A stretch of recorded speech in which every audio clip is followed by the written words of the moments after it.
행위는 의로움이라. 형제들아, 세상이 너희를 미워하여도 이상히 여기지 말라라고 말하고 있습니다. 가인이 왜 아벨을 죽였습니까? 사도 요한이 말합니다. 자기는 악하고 아벨의 행위는 선했기 때문에 그것에 대한 분노를 멈출 수 없었다고 말합니다. 하나님께서 가인에게 분명히 말씀하셨습니다. 창세기 4장에 가인에게 이르되 내가 분노하여 얼굴이 변하면 어찌 됨이냐? 내가 선을 행하면 어찌 낯을 들지 못하겠느냐? 하나님 무슨 얘기하는 겁니까? 네가 선을 행하면 내가 너의 예배도 받아줄 텐데, 너의 제사도 내가 받아줄 텐데 왜 너의 마음을 바꿀 생각을 하지 않고 선을 행하고 있는 동생을 향하여 분노하고 있느냐 이겁니다. 여러분, 이것이 세상의 모습입니다. 세상은 우리를 미워합니다. 세상은 선을 행하고 있는 하나님의 자녀를 감당할 수 없다는 사실입니다. 요한복음 15장 17절에 보면은 예수님께서 내가 이것을 너에게 명함은 너희로 서로 사랑하게 하려 함이라. 세상이 너희를 미워하면 너희보다 먼저 나를 미워한 줄을 알라.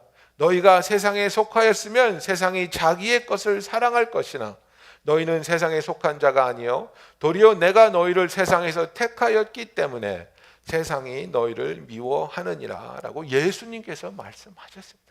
여러분, 이제는 미국이란 나라조차도 우리가 크리스찬이라는 사실 때문에 우리는 이제 핍박을 받고 계속해서 공경에 처해 나갈 것입니다. 수요일 날 바로 며칠 전에 어떤 일이 있었냐면은 트럼프 대통령이 그 화이트 하우스 오피스 매니지먼트 버젯 디렉터를 러셀 바트라는 사람을 이제 나미네이트 했습니다. 이 사람이 이제 그 화이트 하우스 그 매니지먼트하고 버젯을 감당하는 그런 그 디렉터를 위해서 나미네이트 했는데 버니 샌더스, 그죠? 그 대통령 그 후보셨던 분이 이분을 가지고 얼마나 신랄하게 공격하고 물고 늘어졌습니까? 그런데 물고 늘어진 이유는 단 하나였습니다. 너 크리스찬이잖아. 너같이 크리스찬의 밸류를 가진 사람은 미국이라는 나라를 섬기는데 적합하지 않아. 왜? 크리스찬이 믿는 것이 무엇이야? 오직 예수 그리스도를만을 통해서 구원을 받을 수 있다고 믿잖아. 너희들이 그렇게 외골라고 외진 마음을 가지고 무슬람도 있고 유태인도 있고 각각 종교인들이 모여 사는 미국에서 너희들은 미국이라는 나라를 섬기면 안 돼. 이거 버니 샌더스가 한 말입니다. 신랄하게 비판하고 공격한 겁니다. 이 사람이 어떤 도덕적인 하자가 있는 것도 아니고 이 사람의 그 퀄리피케이션이 모자른 것도 아니고 단 한 가지 이유, 이 사람이 크리스찬이라는 이유로 여러분, 미국이 급변하고 있습니다. 크리스찬들을 미워하고 핍박하는 그런 일들이 점점 일어날 것입니다. 그런데 예수님께서는 우리에게 뭐라고 말씀하고 있습니까? 미움 받을 짓을 하고 있는 세상 사람들을, 미움 받을 짓을 한 너희를 사랑하신 하나님의 사랑으로서 너희도 사랑해야 돼. 하물며 예수 그리스도 안에서 형제 자매인 우리들이 서로를 사랑해야 되지 않겠습니까?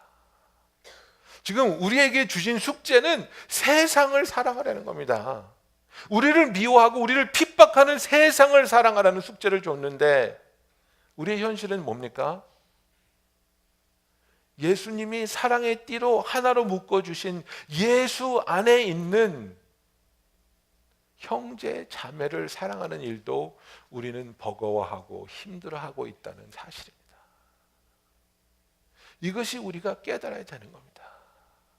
하나님은 우리를 사랑하셨고 그 사랑을 체험한 우리들이 그 은혜와 그 긍휼을 사랑을 체험해야 될 사람에게 전해줘야 되는 사명을 우리에게 주셨는데 우리는 과연 그 사랑을 나누어 주고 싶어 하느냐?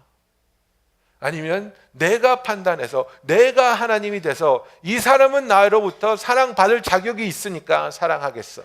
그러나 이 사람은 나로부터 사랑받을 자격 없어. 그러니까 사랑하지 않겠어. 용서하지 않겠어. 용납하지 않겠어. 그죠? 우리가 하나님의 자리에 올라설 때 우리 뜻대로 선택해서 사랑하고 선택해서 미워할 때 우리는 하나님의 뜻에서부터 멀어진 곳에서의 삶을 살게 된다는 사실입니다. 여러분, 우리는 어떤 사람입니까? 우리의 삶은 지금 이 인생을 통해서 죽음을 향해 나아가고 있고 영원한 죽음으로 나아가던 삶이었지만 예수 그리스도를 만남으로 말미암아 예수 그리스도의 그 구원의 역사로 구속의 역사로 말미암아 죽음에서 생명으로 옮겨진 사람들이라고 말하고 있습니다. 요한일서 3장 14절에 보면은 우리는 형제를 사랑함으로 사망에서 옮겨 생명으로 들어간 줄을 알거니와 사랑하지 아니하는 자는 사망에 머물러 있느니라 그랬습니다. 영적인 우리의 포지션은 예수님께서 이미 우리를 사망에서 생명으로 옮겨 주셨습니다. 그러나 우리의 현실은 무엇입니까? 우리의 현실은 우리의 선택을 통해서 우리가 사망에 머물러 있든지 아니면 생명으로 옮겨진 삶을 살든지 그것은 우리의 선택이라는 얘기입니다. 요한복음 5장 24절에 예수님께서 이렇게 말씀하셨습니다. 내가 진실로 진실로 너에게 이르노니 내 말을 듣고 또 나 보내신 이를 믿는 자는 영생을 얻었고 심판에 이르지 아니하나니 사망에서 생명으로 옮겼느니라 그랬습니다. 여러분, 어떤 삶을 살고 계십니까? 예수님은 이미 우리를 구원의 역사를 통해서 이루신 구원을 통해서 우리를 사망에서 생명으로 옮겨 놓으셨는데 여러분은 하루하루를 사망에 머물러 계십니까? 아니면 생명으로 옮겨진 자의 삶을 살고 계십니까? 우스갯소리로 영어로 그런 말을 합니다. You can take a man out of the ghetto, but you cannot get the ghetto out of the man. 그런 얘기 합니다. 제 친구 중에 굉장히 성공한 친구 하나 있습니다. 돈이 엄청 많아요. 정말 그 사람 평생 쓰고 자식들이 평생 써도 남을 돈을 벌었어요. 근데 굉장히 가난하게 자란 것 같아요. 그래가지고 이렇게 그 선교여행 가면 이렇게 멕시코 뭐 이런 데 가면 길거리에서 이렇게 물건 팔잖아요. 엄청 싸거든요. 엄청 싸고 엄청 싸구려 해요. 근데 그거를 기를 쓰고 바득바득 깎아서 사요. 이 친구는. 진짜 그거 아무런 상관이 없는 건데 기를 쓰고 내가 좀 민망할 정도로 그냥 좀 사지. 근데도 막 깎아야 된다는 거예요. 기를 쓰고 깎아요. 기를 쓰고. 그래서 참 그 어렸을 때 그 한 푼 한 푼 이제 정말 그것을 놓지 못하던 그게 아직도 나한테는 보이는 거예요. 물론 그 하나님을 위해서 막 헌금하고 그럴 땐 잘하는데 이런 게 가끔 보이거든요. 여러분 어떻습니까? 사망에 머물러 있다는 것은 무엇을 얘기합니까? 사망에 머물러 있는 것은 나에게 상처 준 사람, 나를 실망시킨 사람, 나를 아프게 한 사람을 아직도 내 마음의 감옥에 가둬놓은 것을 말합니다. 매일 찾아가서 고문하고 매일 찾아가서 윽박지르고 매일 찾아가서 정죄하고 야, 이 나쁜 녀석아, 네가 어떻게 나한테 그럴 수가 있어? 네가 어떻게 나한테 이런 상처와 모욕을 줄 수 있어? 매일매일 내 마음에 갇혀있는 그 죄인을 찾아갑니다. 그런데 여러분 아십니까? 그곳을 찾아갈 내가 바로 그곳에 머물러 있어야 된다는 거. 그 사람을 미워하기 위해서, 그 사람을 정죄하기 위해서, 그 사람을 윽박지르기 위해서 내가 서 있는 곳이 어디입니까? 그 사람의 머물러 있는 감옥입니다. 내가 감옥에 내 자신을 가두는 겁니다. 생명으로 옮겨진 자의 삶은 어떻습니까? 풀어주는 겁니다. 용서해 주는 겁니다. 내가 하나님으로부터 용서받았기 때문에, 내가 하나님의 사랑을 아무런 공로 없이 예수님께서 나를 위해서 십자가에 피 흘려 주셨기 때문에 하나님으로부터 받은 사랑을 나도 당신에게 나눠주기 원합니다. 여러분은 생명의 선에 서 계십니까? 아니면 아직도 죽음의 자리에 머물러 계십니까? 15절에 그 형제를 미워하는 자마다 살인하는 자니 살인하는 자마다 영생이 그 속에 거하지 아니하는 것을 너희가 아는 바라. 그죠? 이게 무슨 얘기입니까? 구원을 받았는데 구원의 기쁨 없이 산다는 얘기입니다. 하나님의 자녀인데 하나님의 사랑을, 하나님의 함께하심, 하나님의 그 도우심을 체험하지 못하고 계속해서 외롭고 계속해서 서럽고 계속해서 억울하고 내 마음이 메마른 상태에서, 내 마음이 찢어진 상태에서 분노하고 아파하고 좌절하는 삶을 계속해서 살아가고 있다 이겁니다. 예수님은 그런 삶을 우리에게 주기를 원하지 않으셨습니다.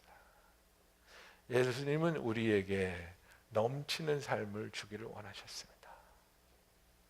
I came to give you life and life abundantly.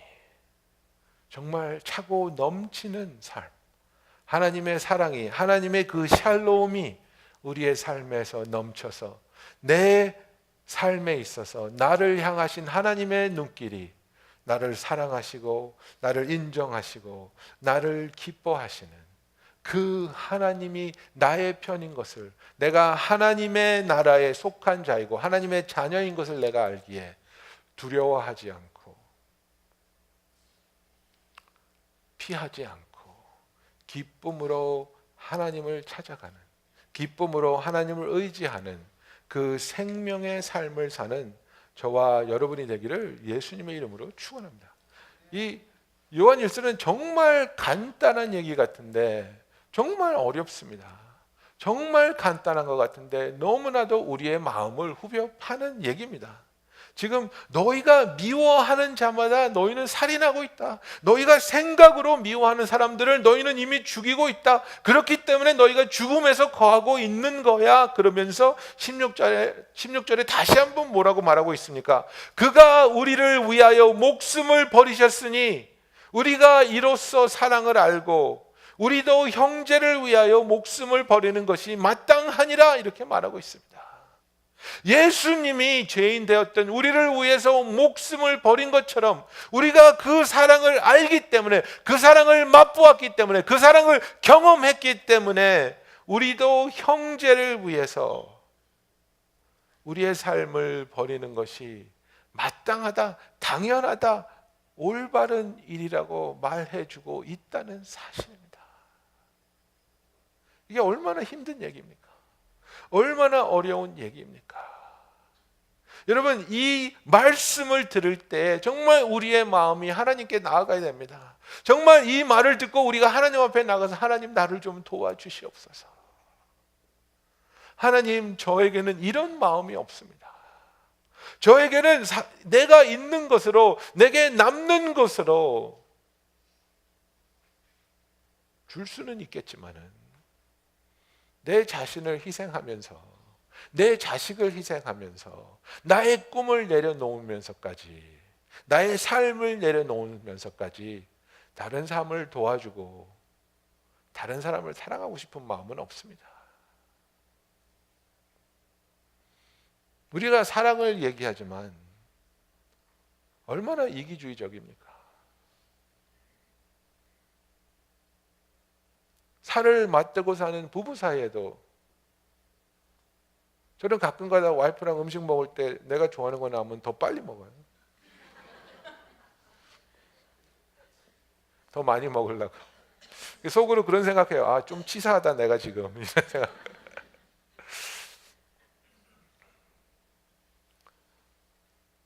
우리는 하나님의 사랑을 충만하게 경험할 때에 하나님께서 우리에게 감동을 주시고 하나님께서 우리에게 그 용기를 주실 때에 우리의 삶을 통해서 희생을 할 수 있고 삶을 내려놓아 다른 사람들을 사랑하고 도울 수 있습니다.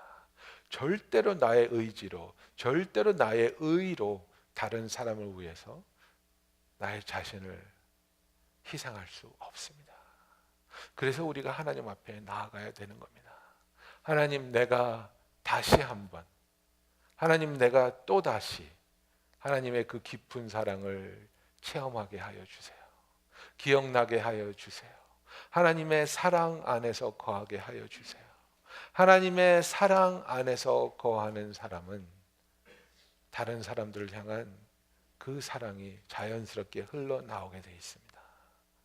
그러나 하나님의 사랑에 거하지 못할 때 우리의 반응은 굉장히 메마르고 자기중심적이 되고 사람들을 오히려 정죄하게 되는 우리의 자신을 발견합니다. 그가 우리를 위하여 목숨을 버리셨으니 이로써 우리는 사랑을 알고 우리도 형제들을 위하여 목숨을 버리는 것이 마땅하니라. 그러면서 17절 18절의 말씀입니다. 그러면서 하는 얘기가 무엇입니까? 누가 이 세상의 재물을 가지고 형제의 궁핍함을 보고도 도와줄 마음을 닫으면 하나님의 사랑이 어찌 그 속에 거하겠느냐. 자녀들아, 우리가 말과 혀로만 사랑하지 말고 행함과 진실함으로 하자라고 말하고 있습니다. 사랑해야 돼. 우리는 사랑해야 됩니다. 우리는 사랑해야 되는데 어떻게 사랑해야 됩니까? 행함과 진실함으로 사랑해야 됩니다. 행함과 진실함은 무엇입니까? 나에게 주어진 것들을 통해서 내가 사랑할 수 있는 부분이 있다면 기꺼이 나에게 주어진 것들을 가지고 사랑할 수 있어야 된다는 것을 말합니다. 돈만을 얘기하는 것이 아닙니다, 여러분. 나의 시간과 나의 열정과 나의 그 재능, 그 어떤 것이든지 필요한 사람이 있다면 나누어 줄 수 있는 현실적인 도움이 될 수 있는. 여러분, 성경은 굉장히 현실적입니다. 그죠? 신앙은 굉장히 프랙티컬하지 않습니까? 추운 사람한테 따뜻하게 지내 그렇게 하지 말라 그랬습니다. 옷 벗어주라 그랬습니다. 배고픈 사람한테 뭐 좀 먹고 다녀 그러라 그러지 말았습니다. 밥 먹여 주라 그랬습니다. 여러분, 내가 가진 것이 있는데 그것을 나눠줄 마음을 닫아버리면 그것은 사랑을 하는 것이 아니라고 사도 요한은 말하고 있습니다. 형제의 궁핍함을 보고도 도와줄 마음을 닫으면 하나님의 사랑이 어찌 그 속에 거하겠느냐.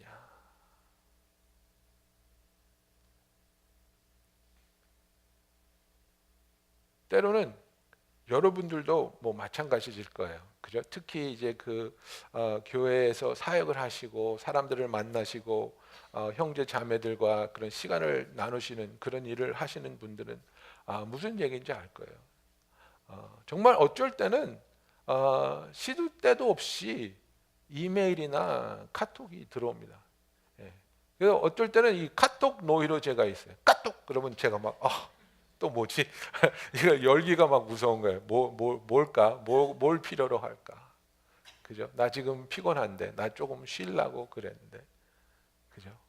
근데 그게요, 여러분, 물론 그걸 지혜롭게 해야 되지만 하나님이 우리를 향하신 마음은 뭐냐면 내가 너에게 허락한 것들이 너의 소유에 있다면 그것을 아낌없이 나눠줄 수 있는 마음이 있어야 된다는 거예요.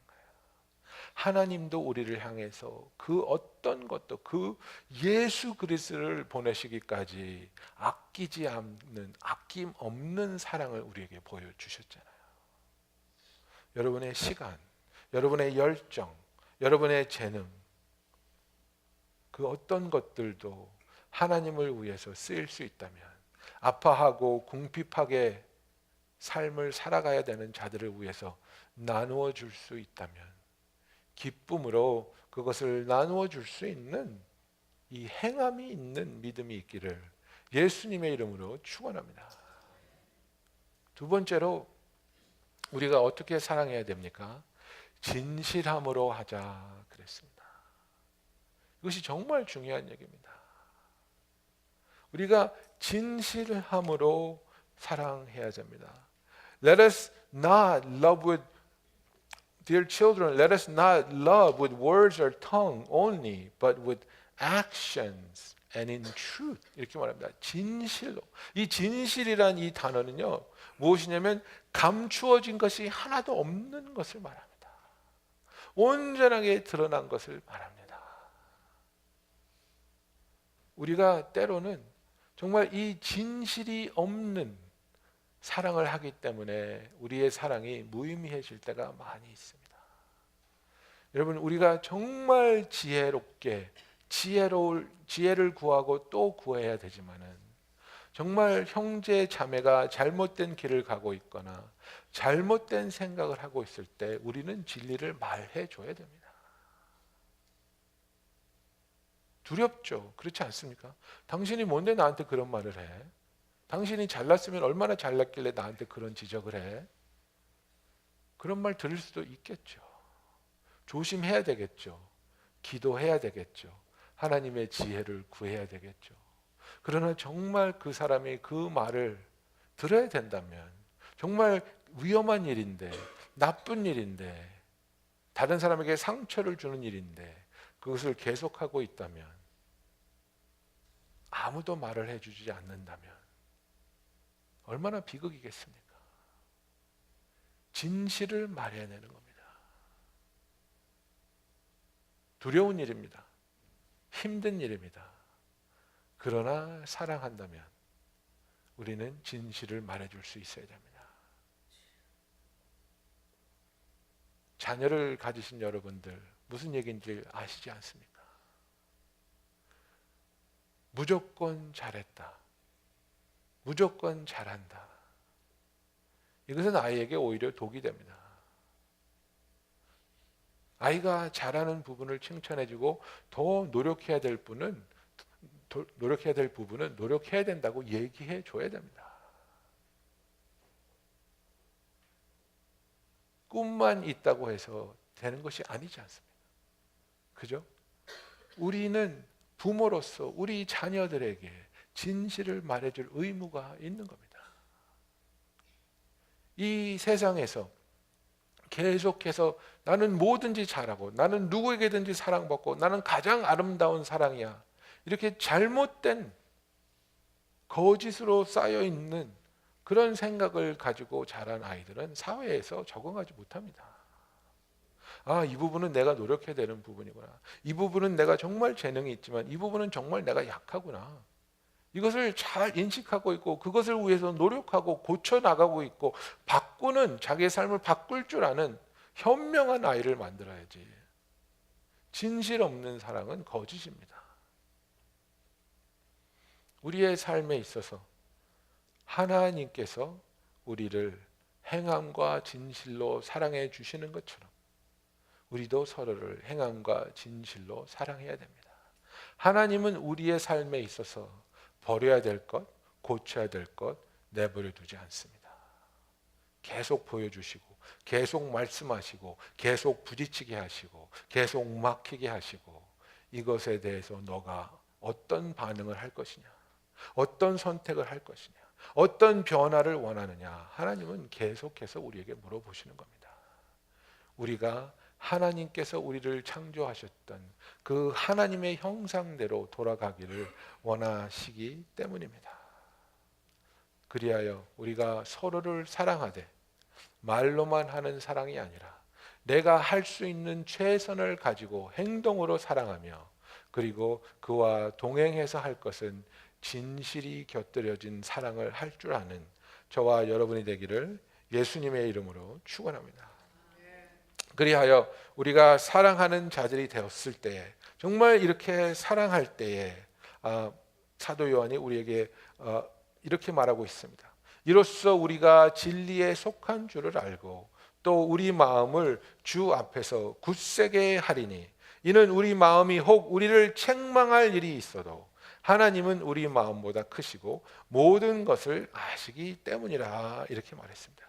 이게 무슨 얘기입니까? 하나님은 우리의 마음을 안다는 거예요. 우리의 그 모습을 안다는 거예요. 우리는 실수할 수 있고 우리는 넘어질 수도 있습니다. 그래서 우리의 마음이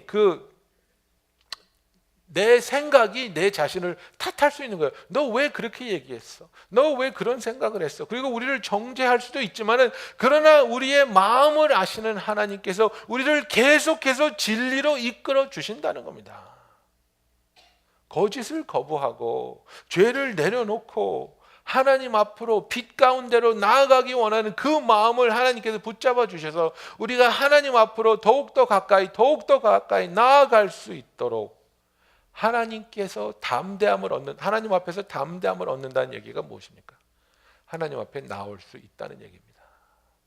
담대함이 없는 아담과 하와는 죄를 짓고 나서 어떻게 했습니까? 숨었습니다. 나타나지 않았습니다. 그러나 우리는 예수 그리스도를 통해서 그의 보혈의 역사를 통해서 담대함을 얻고 우리 모습 이대로 하나님 앞에 나올 수 있는 겁니다. 우리가 죄를 지었다 할지라도 우리가 잘못했다 할지라도 우리가 참된 고백과 회개를 가지고 담대하게 하나님 앞에 나올 때 하나님은 우리의 죄를 용서해 주시고 우리를 씻어 주시고 우리를 고쳐 주시고 치유하여 주시고 온전히 바로 설 수 있게 붙잡아 주신다는 사실입니다.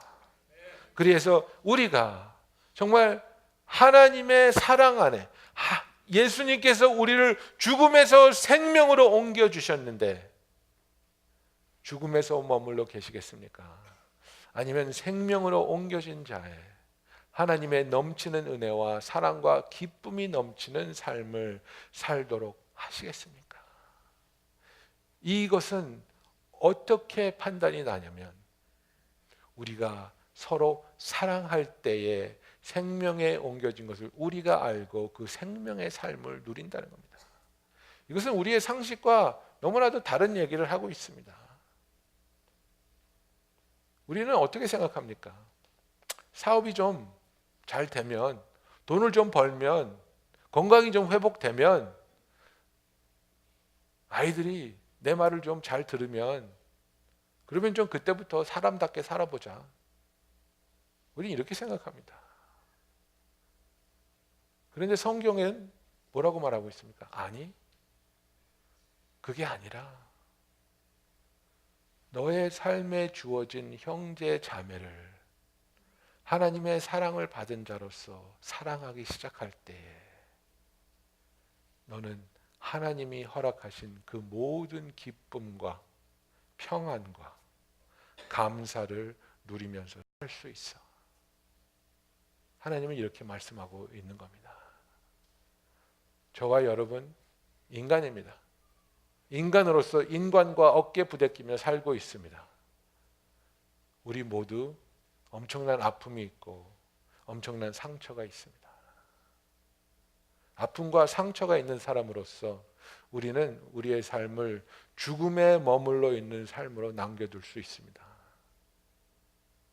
그러나 예수님께서 우리를 이미 죽음에서 생명으로 옮겨 놓으셨기 때문에 우리가 하나님의 사랑을 받은 자들로서 하나님의 사랑이 필요한 자를 사랑하기 시작할 때 우리의 삶은 죽음에서 생명으로 옮겨진 하나님의 충만한 은혜와 함께하심과 사랑을 체험하며 살 줄 믿습니다.